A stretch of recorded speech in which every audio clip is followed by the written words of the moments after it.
കുറച്ച് ദിവസമായിട്ട് നമുക്ക് മേലേക്ക് മേലെ പണി വന്നുകൊണ്ടിരിക്കുകയാണ് കേട്ടോ. ആദ്യം കൈ മുറിഞ്ഞു. രണ്ടാമത്തെ ദിവസം ഞാൻ ഫ്ലിപ്കാർട്ടിൽ നിന്ന് ഒരു ജഗ് ഓർഡർ ചെയ്തിട്ടുണ്ടായിരുന്നു. ഗ്ലാസിൻ്റെ ആണ് കേട്ടോ ജഗ് ഓർഡർ ചെയ്തിരിക്കുന്നത്.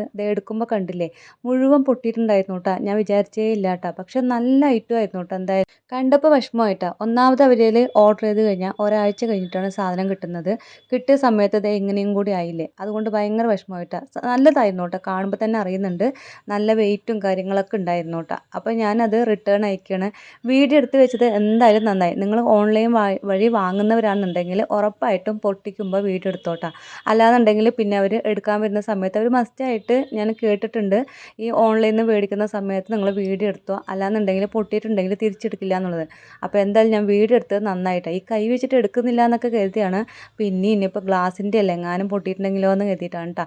അപ്പോൾ അത് രണ്ടാമത്തെ പണിയാണ് കേട്ടോ. പാല് ഒഴിക്കാൻ വേണ്ടിയിട്ട് ഇതിപ്പോൾ കൈയിൻ്റെ ഒരു പ്രശ്നമുള്ളത് കൊണ്ട് തന്നെ ഗ്യാസ് ഓൺ ചെയ്ത് ചായച്ചട്ടി വെച്ച ശേഷം കേട്ടോ പാലൊഴിച്ചത്. അതുകൊണ്ട് തന്നെ ചട്ടി നല്ല ചൂടായപ്പോൾ ഈ പാലൊഴിച്ചതും ഒറ്റ തെറിക്കലായിരുന്നു കേട്ടോ മുകളിലേക്ക്. അപ്പോൾ അതേ അടുത്ത പണിയായിരുന്നു കേട്ടോ ഇത്. അപ്പോൾ അതേ നമ്മൾ എന്താണ് മുന്നേ മുരിങ്ങ കാണിച്ചത് ഈ കറിയല്ല കൈ മുറിയുന്ന ദിവസം നമ്മൾ എന്താണ് ഉച്ചയ്ക്ക് കറി വെക്കാനായിട്ട് വലിച്ചതായിരുന്നു കേട്ടോ. അതൊക്കെ വാടിപ്പോയിട്ട് ഞാൻ എന്തായാലും കളയണം. അപ്പോൾ അതിൻ്റെ കൈ മുറിഞ്ഞതിൻ്റെ പിറ്റേ ദിവസം മൊത്തത്തിൽ തെറ്റാണ്. കൈ മുറിഞ്ഞതിൻ്റെ പിറ്റേ ദിവസം വീട്ടിൽ നിന്ന് വന്നിട്ടുണ്ടായിരുന്നു കേട്ടോ. അപ്പോൾ 2 ദിവസത്തേക്കുള്ള സാമ്പാറൊക്കെ വെച്ചിട്ടുണ്ടായിരുന്നു. ചെറിയൊരു പായസം കൂടി വെച്ചു കേട്ടോ. അന്ന് നമ്മൾ പായസം വെച്ചില്ലേ, അപ്പോൾ പിന്നെയും കുടിക്കാൻ തോന്നിയപ്പോൾ ഒന്നുകൂടി വെച്ചിട്ടുണ്ടായിരുന്നു കേട്ടോ. നമ്മൾ മിൽക്ക് മെയ്ഡ് കുറച്ച് ബാക്കി ഉണ്ടായിരുന്നു.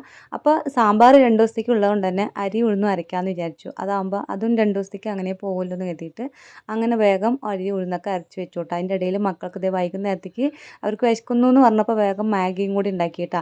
കൈ ഇല്ലാത്തവരുടെ ബുദ്ധിമുട്ട് നല്ലോണം അറിയുന്നത് ഈ ഒരു ചെറിയൊരു പ്രശ്നം വരുമ്പോഴാണ് കേട്ടോ. കയ്യിൽ ആകെ ഒരു വിരലിൽ ചെറുതായിട്ടൊന്നും മുറിഞ്ഞിട്ടുള്ളൂ. അപ്പോഴേക്കാണ് ഇത്രയും ബുദ്ധിമുട്ട് കേട്ടോ. ആ ഒരു കൈ കൊണ്ട് വലുതായിട്ട് പണികളൊന്നും ചെയ്യാൻ പറ്റാണ്ടായിട്ടാണ് ചെറിയൊരു മുറി കൊണ്ട് തന്നെ. അപ്പോൾ ഇല്ലാത്തവരുടെയൊക്കെ അവസ്ഥ എന്തായിരിക്കും അല്ലേ. പാത്രം കഴുകാനായിരുന്നു കേട്ടോ ഏറ്റവും ബുദ്ധിമുട്ട്. അതായത് നനയ്ക്കരുത് എന്ന് പറഞ്ഞപ്പോൾ നമുക്ക് കവർ കെട്ടിയിട്ട് എത്ര കഴുകാലോ നനയും. അതുകൊണ്ട് തന്നെ പാത്രം കഴുകാൻ നല്ല ബുദ്ധിമുട്ടുണ്ടായിരുന്നു. അപ്പോൾ മറ്റുള്ള പണികളൊക്കെ അതേ ഇതുപോലെയൊക്കെ ഒരു കൈ കൊണ്ട് എങ്ങനെയൊക്കെയോ ചെയ്യുന്നുണ്ട്. എൻ്റെ ചാനൽ ഇപ്പോൾ 2000 സബ്സ്ക്രൈബേഴ്സ് ആയിട്ടുണ്ട് കേട്ടോ. ഒരുപാട് താങ്ക്സ് കേട്ടോ. ഇതിൽ സപ്പോർട്ട് ചെയ്ത സബ്സ്ക്രൈബ് ചെയ്ത് സപ്പോർട്ട് ചെയ്ത എല്ലാവർക്കും ഒരുപാട് നന്ദിയുണ്ട് കേട്ടോ. ഇതൊക്കെ ക്ലീൻ ചെയ്ത് വെച്ചാണ് പാത്രങ്ങളൊക്കെ ഇടയിൽ കൂടെ എന്തായാലും അതുകൂടി ഒന്ന് പറയാൻ വിചാരിച്ചു കേട്ടോ. മൂപ്പര് എനിക്ക് കഴുകാൻ പറ്റാത്തതുകൊണ്ട് തലേദിവസം രാത്രി എല്ലാം ചെയ്ത് വെച്ചിട്ടാണ് കേട്ടോ കിടന്നിരിക്കുന്നത്. അപ്പോൾ ഇത് നമ്മുടെ ചാനൽ 2K ആയതുകൊണ്ട് തന്നെ ഒരുപാട് സന്തോഷമുണ്ട് ഇതുവരെ സപ്പോർട്ട് ചെയ്തതുപോലെ തന്നെ ഇനി മുന്നോട്ട് നിങ്ങളെല്ലാവരുടെയും സപ്പോർട്ട് പ്രതീക്ഷിക്കുന്നു. അതുപോലെ തന്നെ ഇപ്പോൾ ചാനൽ സബ്സ്ക്രൈബ് ചെയ്യാതെ ആരെങ്കിലും കാണുന്നുണ്ടെങ്കിൽ ഒന്ന് ചാനൽ ഒന്ന് സബ്സ്ക്രൈബ് ചെയ്ത് സപ്പോർട്ട് ചെയ്യുക, ലൈക്ക് ചെയ്യുക, അതുപോലെ തന്നെ നിങ്ങളുടെ കമൻറ്റൊക്കെ ഇടുക കേട്ടോ.